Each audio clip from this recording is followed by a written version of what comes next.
हम अक्सर सोचते हैं ना कि अगर एक बच्चे की हाइट और वजन सही दर से बढ़ रहा है तो सब कुछ मतलब बिल्कुल सही ट्रैक पर है। हाँ बिल्कुल।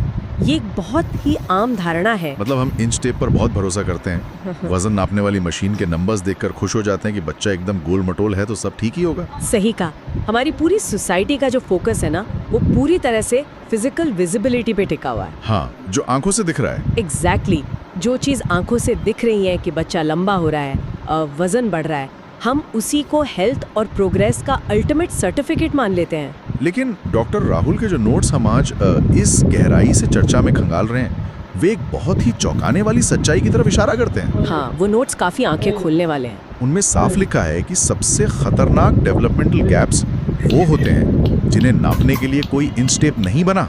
और यही वो नॉर्मल ग्रोथ और डेवलपमेंटल डिले के बीच की बारीक रेखा है, जिसके पीछे का विज्ञान पूरी तरह से न्यूरोलॉजिकल और बिहेवियरल है। चलिए इसको थोड़ा विस्तार से समझते हैं, क्योंकि जब मैंने इन नोट्स को गहराई से पढ़ा तो मुझे ग्रोथ और डेवलपमेंट का ये पूरा कॉन्सेप्ट एक घर बनाने की प्रक्रिया जैसा लगा। अच्छा, वो कैसे? मतलब एक घर बनाते समय ग्रोथ का मतलब है ईंटें लगाना, दीवारें खड़ी करना और छत डालना। हाँ, जो ढांचा हमें बाहर से दिखता है। बिल्कुल, बाहर से देखने पर घर बहुत शानदार और बड़ा लग सकता है, ये बच्चे की फिजिकल ग्रोथ है। समझ रही हूँ। लेकिन डेवलपमेंट जो है वो उस घर के अंदर होने वाली वायरिंग, प्लम्बिंग और स्विच बोर्ड्स की फिटिंग है, ताकि घर में रहा जा सके। ये बहुत ही सटीक एनालॉजी है।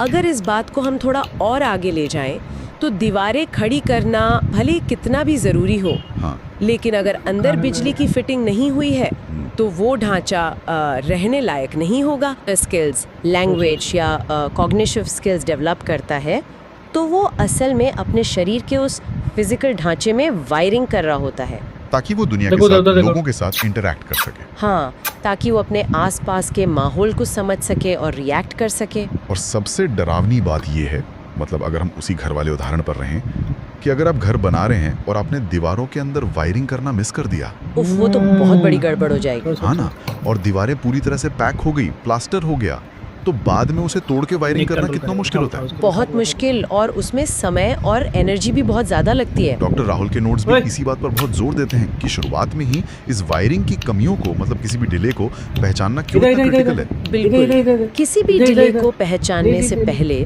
हमें ये समझना होगा कि नॉर्मल क्या होता है। माइलस्टोन्स का जिक्र है, एक बहुत ही वेल डिफाइंड टाइमलाइन है जिस पर हमें गौर करना चाहिए। उस टाइमलाइन के हिसाब से 6 महीने का बच्चा सहारे के साथ बैठता है, 9 महीने में बिना सहारे के बैठने लगता है, 1 साल तक आते आते वो खड़ा होना या चलना शुरू कर देता है। हाँ, और 1.5 से 2 साल के बीच आसान शब्द भी बोलने लगता है। तो इन सब का आखिर मतलब क्या है?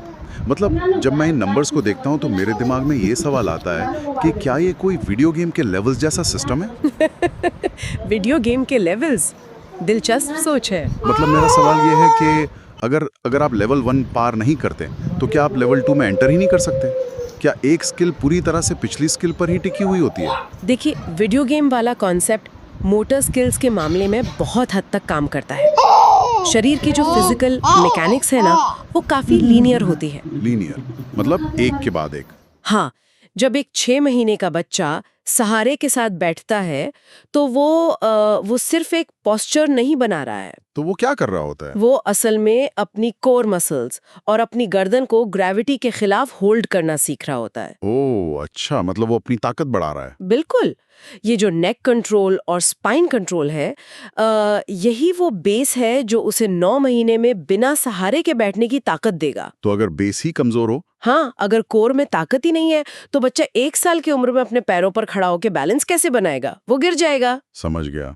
तो मोटर स्किल्स में एक लेवल क्लियर किए बिना दूसरे पर जाना बायोलॉजिकली संभव नहीं है। एकदम सही। लेकिन क्या कॉग्निटिव या सोचने समझने की स्किल्स में भी यही लीनियर पैटर्न होता है? ये भी एक सवाल है। हाँ, दिमाग कैसे काम करता है इस मामले में? वहाँ चीजें थोड़ी पैरेलल ट्रैक पर चलती हैं। इंसान का दिमाग एक साथ कई मोर्चों पर काम कर रहा होता है। अच्छा, तो जरूरी नहीं कि सब कुछ एक ही लाइन में हो? नहीं, ऐसा हो सकता है कि कोई बच्चा चलने में थोड़ा समय ले रहा हो, लेकिन उसका स्पीच डेवलपमेंट बिल्कुल टाइम पर हो। ये तो अक्सर देखने को मिलता है। कुछ बच्चे बोलते जल्दी हैं पर चलते देर से हैं। बिल्कुल। हालांकि ये दोनों ट्रैक्स पूरी तरह से अलग भी नहीं है। वो कैसे? देखिए, जब एक बच्चा बैठना और क्रॉल करना सीखता है हम्म, तो वो कमरे के नए कोनों तक पहुंचता है। वो चीजों को छूता है, उन्हें गिराता है, हाँ, घर में हर चीज को एक्सप्लोर करता है। और इस फिजिकल मूवमेंट से ही उसके दिमाग में कॉग्निटिव स्पार्क्स ट्रिगर होते हैं। उसे स्पेस और दूरी का एहसास होता है कि कौन सी चीज कितनी दूर है। मतलब अगर मोटर स्किल्स में डिले आता है तो दुनिया को एक्सप्लोर करने का वो मौका, वो कॉग्निटिव एक्सपोजर भी थोड़ा लिमिटेड हो जाता है। एग्जैक्टली इसीलिए ये सभी डेवलपमेंटल एरियाज एक दूसरे से जुड़े हुए हैं। ये बहुत ही शानदार इंसाइट है। मतलब फिजिकल मोबिलिटी सीधे तौर पर दिमाग की वायरिंग को ट्रिगर कर रही है। बिल्कुल। अब अगर ये टाइमलाइन इतनी सेट है तो जाहिर है कि जब चीज़ें इस ब्लूप्रिंट के हिसाब से नहीं होती तो वो एक अलार्मिंग सिचुएशन बन जाती है। हाँ, और यहीं पर नोट्स डेवलपमेंटल डिले की बात करते हैं, जब बच्चा एक एक्सपेक्टेड टाइम फ्रेम में ये लेवल्स अचीव नहीं कर पाता। और ये सिर्फ मतलब अपनी गति से सीखने वाली बात नहीं है। नहीं, बिल्कुल नहीं। हर बच्चे का अपना एक पेस होता है, ये सच है, लेकिन नेचर ने एक बायोलॉजिकल विंडो दी हुई है। एक समय सीमा तय की है। हाँ, अगर उस विंडो के बंद होने के करीब पहुंचने पर भी माइलस्टोन्स नहीं दिख रहे हैं तो वो एक सीरियस मैटर है। यहाँ बात सच में बहुत दिलचस्प हो जाती है, क्योंकि हम अक्सर मान लेते हैं कि बच्चा बस थोड़ा आलसी है या फिर शर्मीला है। हाँ, लोग अक्सर इसे नजरअंदाज कर देते हैं। लेकिन डॉक्टर राहुल के नोट्स में जो वार्निंग साइंस या रेड फ्लैग्स दिए गए हैं, वो बहुत लाउड है। जैसे 1 साल के बाद भी ना बैठ पाना, जो कि एक बहुत बड़ा रेड फ्लैग है। या 2 साल तक कोई मीनिंगफुल शब्द ना बोल पाना। और एक पॉइंट जिसने मेरा ध्यान सबसे ज्यादा खींचा, वो था आई कांटेक्ट ना बनाना। ये बहुत क्रिटिकल पॉइंट है। मतलब बाकी सारी चीजें तो फिजिकल लगती हैं, बैठना, चलना, बोलना, लेकिन आई कांटेक्ट का ना होना एक बिल्कुल अलग तरह का सिग्नल लगता है। आपने बिल्कुल सही नब्ज पकड़ी है। बैठना या चलना मोटर स्किल्स हैं, लेकिन आई कांटेक्ट सोशल कॉग्निशन का सबसे पहला और सबसे मजबूत पिलर है। सोशल कॉग्निशन मतलब समाज को समझना। हाँ, जब एक बच्चा आपकी आंखों में देखता है तो वो सिर्फ आपको देख नहीं रहा होता, वो आपकी इमोशंस को रीड कर रहा होता है। अरे वाह! वो एक न्यूरोलॉजिकल कनेक्शन बना रहा होता है। ये एक तरह का फीडबैक लूप है। अगर बच्चा हंस रहा है और आप भी हंस रहे हैं तो वो उस कनेक्शन को समझता है। तो अगर ये आई कांटेक्ट मिसिंग है, तो इसका सीधा मतलब है कि बच्चा अपने आसपास की दुनिया से उस स्तर पर नहीं जुड़ पा रहा है जहां से सोशल और इमोशनल लर्निंग शुरू होती है। जिस सच में एक बहुत बड़ा वार्निंग साइन है। और नोट्स ये भी क्लियर करते हैं कि डिले किसी एक फील्ड में भी हो सकता है और मल्टीपल फील्ड्स में भी। हाँ, ये motor skills, speech, cognitive ability या सोशल बिहेवियर किसी में भी हो सकता है। अगर मैं इसे एक कार के इंजन से जोड़ के देखूं, बताइए कैसे? तो क्या ये ऐसा है कि इंजन का सिर्फ एक स्पार्क प्लग खराब है? मान लीजिए बच्चे को सिर्फ स्पीच में प्रॉब्लम है, हाँ तो कार झटके लेकर चल रही है, लेकिन कम से कम चल रही है। हाँ, बिल्कुल।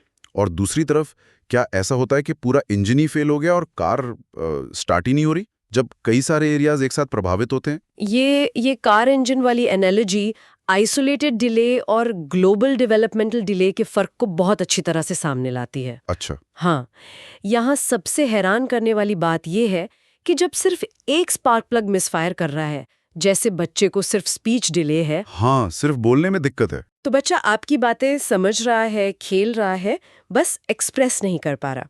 ये आइसोलेटेड डिले है। मतलब इंजन चल रहा है, बस थोड़ी दिक्कत है। बिल्कुल। लेकिन जब मल्टीपल एरियाज एक साथ प्रभावित होते हैं, मोटर, स्पीच, कॉग्निटिव, सब कुछ, तो उसे ग्लोबल डेवलपमेंटल डिले कहते हैं। और क्या उस ग्लोबल डिले वाले केस में पूरा इंजन सच में बंद पड़ जाता है, क्या कार रुक जाती है? देखिए, इंसान का दिमाग किसी मशीन की तरह शटडाउन नहीं होता। हाँ, वो तो है। ग्लोबल डिले का मतलब ये नहीं है कि इंजन डेड है, बल्कि इसका मतलब है कि पूरे सिस्टम की जो वायरिंग है उसमें किसी गहरे और सेंट्रल लेवल पर रुकावट आ गई है। मतलब मेन सप्लाई में ही प्रॉब्लम है। हाँ, ऐसे बच्चे अपनी दुनिया में एक तरह से आइसोलेट हो जाते हैं। उनकी प्रोसेस करने की क्षमता बहुत धीमी हो जाती है। ये तो बहुत ही चिंता की बात है ना? स्पार्क प्लग बदलना आसान है, लेकिन अगर पूरे सिस्टम का मदरबोर्ड ही स्लो काम कर रहा हो तो उसे एक बहुत ही कॉम्प्रिहेंसिव सपोर्ट की जरूरत होती है। तो एक तरफ स्पार्क मग है और दूसरी तरफ पूरा मदरबोर्ड है। लेकिन इन दोनों ही स्थितियों में सबसे बड़ा डेंजर जोन वो नहीं है जो बच्चे के अंदर हो रहा है। तो फिर क्या है? सबसे बड़ा डेंजर जोन वो है जो पेरेंट्स के दिमाग में चल रहा होता है। आहा, आप उस साइकोलॉजिकल बैरियर की बात कर रहे हैं। बिल्कुल। मतलब अगर कार का इंजन खराब होता है तो कोई भी उसे गैरेज में ले जाने से नहीं हिचकिचाता। नहीं हिचकिचाता। कोई सोचता है क्या कि अरे खुद ठीक हो जाएगी? बिल्कुल नहीं, तुरंत मैकेनिक को बुलाते हैं। नहीं। या मान लीजिए अगर घर की छत टपक रही हो तो हम वहां बाल्टी रखकर ये नहीं सोचते कि अरे इंतजार करते हैं, समय के साथ छत अपने आप ठीक हो जाएगी। हाँ, क्योंकि हम जानते हैं कि पानी दीवार को सड़ा देगा। एग्जैक्टली। हम तुरंत एक्सपर्ट को बुलाते हैं। लेकिन जब बात बच्चों की आती है तो मैंने अक्सर बहुत पढ़े लिखे लोगों को कहते सुना है, क्या कहते हैं? अरे कोई बात नहीं, इसका बड़ा भाई भी तो 3 साल तक कुछ नहीं बोलता था, अपने आप सीख जाएगा। हाँ, ये बहुत ही कॉमन डायलॉग है हर घर में। लोग बच्चों के मामले में इस तरह छत के अपने आप ठीक होने का इंतजार क्यों करते हैं? देखिए, अगर हम इसको थोड़ा बड़े नज़रिए से देखें तो इसके पीछे डिनायल और सोसाइटी का बहुत बड़ा प्रेशर होता है। डिनायल मतलब सच को ना मानना। हाँ, कोई भी पेरेंट ये स्वीकार नहीं करना चाहता कि उनके बच्चे के ब्लूप्रिंट में कोई कमी है। ये एक बहुत ही नेचुरल ह्यूमन डिफेंस मैकेनिज्म है। ये बात तो सही है, कोई अपने बच्चे में कमी नहीं देखना चाहता। इसके साथ ही एक डर होता है लेबलिंग का। उन्हें लगता है कि डॉक्टर के पास जाते ही उनके बच्चे पर कोई ठप्पा लग जाएगा कि बच्चा नॉर्मल नहीं है। बिल्कुल, और उन्हें लगता है कि ये ठप्पा जिंदगी भर उसका पीछा नहीं छोड़ेगा। लेकिन उस डिनायल की कीमत मतलब बहुत भारी चुकानी पड़ती है। नोट्स में जो एक लाइन है जिस पर मुझे लगता है कि इस पूरी चर्चा का वजन टिका है, वो है बिना इंतजार किए एक्शन लेना। अर्ली आइडेंटिफिकेशन और अर्ली इंटरवेंशन। हाँ, हम इंतजार करने का रिस्क क्यों नहीं ले सकते? मतलब कुछ महीने और रुक जाने में क्या नुकसान है? क्योंकि समय के साथ दिमाग की बनावट बदल रही होती है। शुरुआती 2 या 3 सालों में बच्चे का दिमाग एक स्पंज की तरह होता है। स्पंज जो सब कुछ सोख लेता है? हाँ, इस फेज में दिमाग में न्यूरोप्लास्टिसिटी अपने चरम पर होती है। अच्छा, इस न्यूरोप्लास्टिसिटी वाले हिस्से को थोड़ा डिकोड करते हैं। इसका मतलब क्या है? इसका मतलब है कि दिमाग के न्यूरॉन्स, जो ब्रेन सेल्स होते हैं, वे नए कनेक्शंस बनाने और खुद को रीवायर करने के लिए पूरी तरह से फ्लेक्सिबल होते हैं। ओके, मतलब वे बदल सकते हैं। हाँ, अगर कोई एक रास्ता ब्लॉक है तो इस उम्र में सही इंटरवेंशन से दिमाग को दूसरा रास्ता बनाना सिखाया जा सकता है। अरे वाह, ये तो बहुत ही कमाल की बात है ना? लेकिन जैसे जैसे उम्र बढ़ती है, दिमाग अपनी वायरिंग को फिक्स करने लगता है। जो स्पंज पहले हर चीज सोख रहा था, वो धीरे धीरे सख्त होने लगता है। मतलब फिर उसे बदलना मुश्किल हो जाता है। एग्जैक्टली। इसलिए जो डिनायल का फेज है, जहाँ पेरेंट्स इंतजार कर रहे हैं, वो दरअसल बच्चे के उस गोल्डन बायोलॉजिकल टाइम को बर्बाद कर रहा होता है, जो वापस नहीं आने वाला। ये न्यूरोप्लास्टिसिटी के पॉइंट सच में बहुत ही पावरफुल है। इसका मतलब है कि थेरेपी सिर्फ कोई ट्यूशन क्लास नहीं है जहां बच्चे को कुछ रटवाया जा रहा है। बिल्कुल नहीं। वो बायोलॉजिकली दिमाग को रीवायर कर रही है। नोट्स में स्पेसिफिकली फिजियोथेरेपी, ऑक्यूपेशनल थेरेपी और स्पीच थेरेपी की बात की गई है। हाँ, ये 3 मुख्य थेरेपीज हैं। तो ये थेरेपीज इस स्पंज वाले दिमाग के साथ कैसे काम करती हैं? बहुत ही साइंटिफिक तरीके से काम करती हैं। अगर हम स्पीच थेरेपी को ही लें, हाँ बताइए। तो वो सिर्फ बच्चे को मम्मी पापा बोलना नहीं सिखा रही है। स्पीच थेरेपिस्ट ये समझता है कि गले, जीभ और होठों की किन मसल्स में कोऑर्डिनेशन की कमी है। अच्छा, तो ये फिजिकल भी है? बिल्कुल, वे उन मसल्स की फिजिकल ट्रेनिंग करते हैं और साथ ही दिमाग में शब्दों और उनके अर्थ के बीच का जो न्यूरोलॉजिकल मैप मिसिंग है, उसे बनाते हैं। क्या बात है। और ऑक्यूपेशनल थेरेपी, इसका नाम सुनकर ऐसा लगता है जैसे किसी जॉब या ऑक्यूपेशन की बात हो रही है। छोटे बच्चों के लिए ऑक्यूपेशन? हाँ, ये नाम थोड़ा कंफ्यूजिंग जरूर है, लेकिन बच्चे के लिए उसका ऑक्यूपेशन क्या है? खेलना, खाना और अपने आसपास की दुनिया से इंटरैक्ट करना, यही तो उसका काम है। सही बात है। ऑक्यूपेशनल थेरेपी बच्चे की सेंसरी प्रोसेसिंग को सुधारती है। अगर बच्चा चम्मच नहीं पकड़ पा रहा है, हाँ। या उसे किसी खास टेक्सचर को जैसे मिट्टी या पानी को छूने से दिक्कत हो रही है, तो थेरेपिस्ट उसके दिमाग और उसके हाथों के बीच के उस टूटे हुए कनेक्शन को जोड़ते हैं। और फिजियोथेरेपी क्या करती है? फिजियोथेरेपी बायोमोटर स्किल्स जैसे बैलेंस बनाना, खड़े होना और शरीर की स्ट्रेंथ पर फोकस करती है।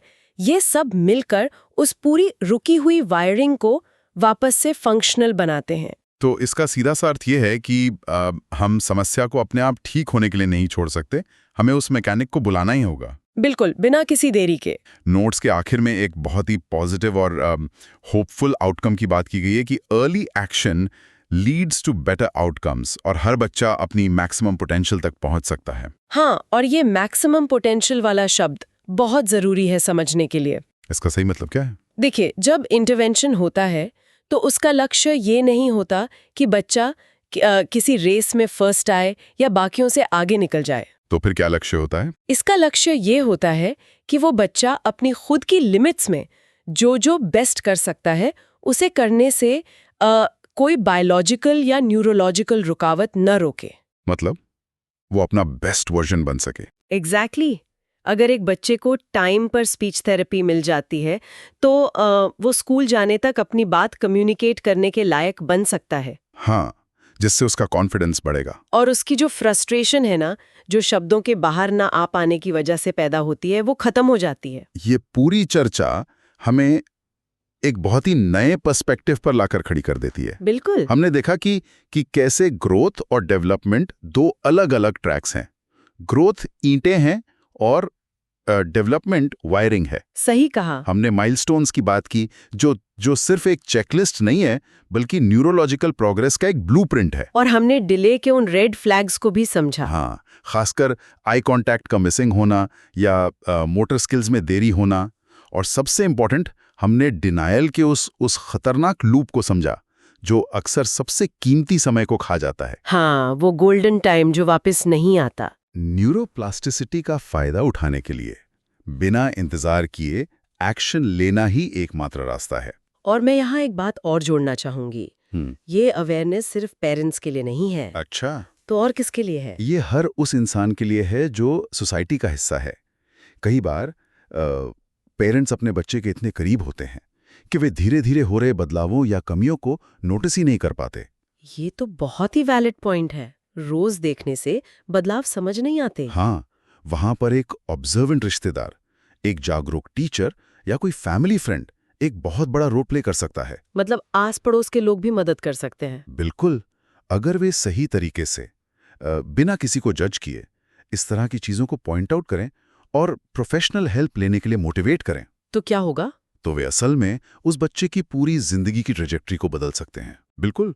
और डॉक्टर राहुल के नोट्स का ये जो पूरा निचोड़ है कि अर्ली इंटरवेंशन से बच्चा अपनी अधिकतम क्षमता तक पहुंच सकता है, ये हमें एक बहुत ही गहरे सवाल के साथ छोड़ जाता है। वो सवाल क्या है? हम अक्सर एजुकेशन सिस्टम को सुधारने की, बड़े बड़े कॉलेजों और इंफ्रास्ट्रक्चर की बात करते हैं कि देश आगे बढ़ेगा। हाँ, ये तो हमेशा ही चर्चा में रहता है। लेकिन अगर जीवन के पहले 2 या 3 सालों की इस न्यूरोप्लास्टिसिटी वाली विंडो में बच्चों के डेवलपमेंट पर सोसाइटी लेवल पर थोड़ा और बारीकी से ध्यान दिया जाए, अगर हम शुरुआत में ही ध्यान दें, तो क्या हम आने वाली पूरी पीढ़ी का फाउंडेशन नहीं बदल सकते? ये एक ऐसा विचार है जो सच में पूरी पॉलिसी और हमारी अप्रोच को बदल सकता है। ये एक ऐसा सवाल है जो हम सभी को खुद से पूछना चाहिए। क्या असली शिक्षा और विकास की नींव उस दिन से नहीं रखी जाती जिस दिन एक बच्चा पहली बार हमारी आंखों में आंखें डालकर दुनिया से जुड़ने की कोशिश करता है? बहुत ही खूबसूरत बात कही आपने। जब अंदरूनी वायरिंग सही समय पर और सही तरीके से की जाएगी, तभी तो वो घर हर तरह के मौसम का सामना करने के लिए तैयार होगा। इस डीप डाइव में हमारे साथ जुड़ने के लिए आप सभी का शुक्रिया। उम्मीद है यह चर्चा आपको सोचने पर मजबूर करेगी।